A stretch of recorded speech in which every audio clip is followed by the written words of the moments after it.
আসসালামু আলাইকুম। বড়শি দিয়ে মাছ ধরার জন্য কিছু ইনস্ট্রুমেন্ট উপহার হিসেবে পেয়েছি, কিন্তু লাগাতার বৃষ্টির কারণে বড়শি ফেলার কোনো সুযোগই পাচ্ছিলাম না। গতকাল থেকে আকাশ একটু ভালো, আজ মোটামুটি বেশি ভালো। নিয়ত করেছি আজ পুকুরে বড়শি ফেলবো, তার আগে গাভীটাকে একটু বাইরে ছেড়ে দিতে হবে। প্রতি মাসে কমপক্ষে 1 থেকে 2 দিন আমরা এভাবে গাভীকে বাইরে ঘুরে বেড়ানোর সুযোগ করে দিই, কারণ আমরা সাধারণত বেশিরভাগ সময় বদ্ধ অবস্থাতেই গাভী পালন করে থাকি। আর বদ্ধ স্থানে দীর্ঘক্ষণ দাঁড়িয়ে থাকতে থাকতে একসময় গাভীর পায়ের পেশি দুর্বল হয়ে যায়, তাই মাঝে মধ্যেই খোলা জায়গায় গাভীকে হাঁটতে দিতে হয়। এতে করে গাভীর শরীরের রক্ত সঞ্চালন বাড়ে, সেই সাথে পেশি ও হাড় শক্তিশালী হয়, যা গর্ভবতী গাভীর ক্ষেত্রে বিশেষভাবে উপকারী। সূর্যের আলো ভিটামিন ডি এর প্রধান উৎস, যা গর্ভস্থ বাচ্চার হাড়ের গঠন ও গাভীর হাড়ের ক্ষয় রোধ করতে সহযোগিতা করে। সেই সাথে গাভীকে এভাবে ঘুরতে দিলে প্রকৃতির সংস্পর্শে গাভীর মানসিক চাপ কমে, বিষণ্ণতা দূর হয়, এতে তার খাওয়া দাওয়া ও হজম শক্তি বাড়ে এবং এভাবে হাঁটা চলায় গাভীর পেলভিক মাসল শক্তিশালী হয়, ফলে প্রসবের ব্যথা কমে এবং ডেলিভারি অনেক সহজ হয়। এছাড়াও খোলা বাতাস ও উন্মুক্ত পরিবেশ গাভীর রোগ প্রতিরোধ ক্ষমতা শক্তিশালী করে। গাভীকে প্রতিদিন আধা ঘন্টা থেকে 1 ঘন্টা এভাবে মুক্ত অবস্থায় বাহিরে বেঁধে রাখলে বা চলাফেরা করার সুযোগ দিলে স্বাভাবিকের তুলনায় যে কোনো রোগের ঝুঁকি প্রায় 30% কমে যায়। কিন্তু সবার পক্ষে প্রতিদিন গাভীকে এভাবে ছেড়ে দেওয়ার সুযোগ হয় না, তাই চেষ্টা করবেন সপ্তাহে 1 দিন, না পারলে মাসে অন্তত 2 থেকে 3 দিন গাভীকে মুক্ত জায়গায় বাইরে বেঁধে রাখুন। বেঁধে রাখার কথা বলছি কারণ আমাদের গাভী অনেক শান্ত স্বভাবের। দীর্ঘদিন থেকেই আমরা একে মাঝে মাঝে বাইরে ছেড়ে দেই, সেই বিষয়টার সাথে অভ্যস্ত, ফলে বাইরে ছেড়ে দিলে সে তেমন কোনো সমস্যা করে না। কিন্তু সব গাভীর ক্ষেত্রেই এমনটা হবে না, কারণ অনেক গাভী দুষ্ট থাকে। সেক্ষেত্রে আপনি বাইরে শক্ত কিছুর সাথে লম্বা করে গাভীকে বেঁধে রাখতে পারেন। বৃষ্টি বাদলের কারণে প্রায় মাসখানেক থেকেই ওকে বাইরে বের করা হয় না। আজ আকাশ ভালো দেখে একটু ছেড়ে দিলাম, সেই সাথে আপনাদেরকেও বিষয়টা দেখানোর চেষ্টা করলাম। আমার আপাতত একটাই গাভী, আর আমাদের গাভী পালন, মাছ চাষ কিংবা অন্যান্য কৃষিভিত্তিক কর্মকাণ্ডগুলো আপনারা যেটা দেখেন এগুলোকে বাণিজ্যিক পর্যায়ে ভাবলে ভুল করবেন, কারণ আমাদের কাজকর্ম,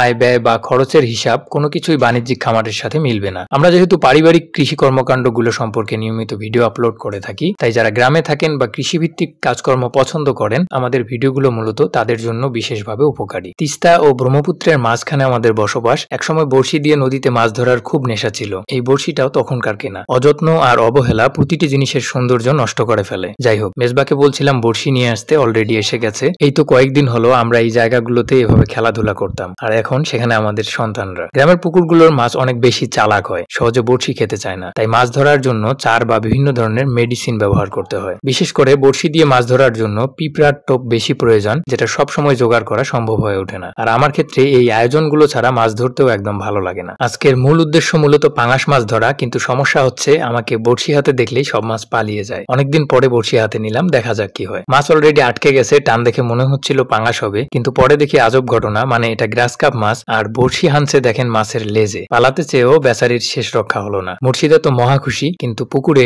গ্রাস কাপ মাছের সংখ্যা একেবারেই কম, হয়তো 2-4টা আছে, তাই এটাকে ছেড়ে দিলাম, কিন্তু সে যেতেই চাচ্ছিল না। আমি তো টেনশনে পড়ে গেছি যে বেশিক্ষণ উপরে রাখার কারণে সে মরে গেল নাকি। পরে একটু গায়ে হাত দিতেই দিল দৌড়। সে তো গেছে, সেই সাথে আশেপাশের সব মাছগুলোকেও মনে হয় নিয়ে গেছে, কারণ তারপর থেকে মাগরিব পর্যন্ত অনেক চেষ্টা করার পরেও আর কোনো মাছের খবর পাই নাই। তো বন্ধুরা, আমি আমার ব্যক্তিগত আবেগ, অনুভূতি আর অভিজ্ঞতার গল্পগুলো আপনাদের সামনে ধারাবাহিকভাবে উপস্থাপন করার চেষ্টা করি। আমাদের ভিডিওগুলো ভালো লাগলে লাইক, কমেন্ট ও শেয়ার করে পরিচিতদের দেখার সুযোগ করে দিন। সেই সাথে যারা নতুন দেখছেন, ফলো বা সাবস্ক্রাইব করে আমাদের ছোট্ট পরিবারের সাথে যুক্ত হওয়ার আমন্ত্রণ রইল। ভালো থাকুন, সুস্থ থাকুন। আল্লাহ হাফেজ।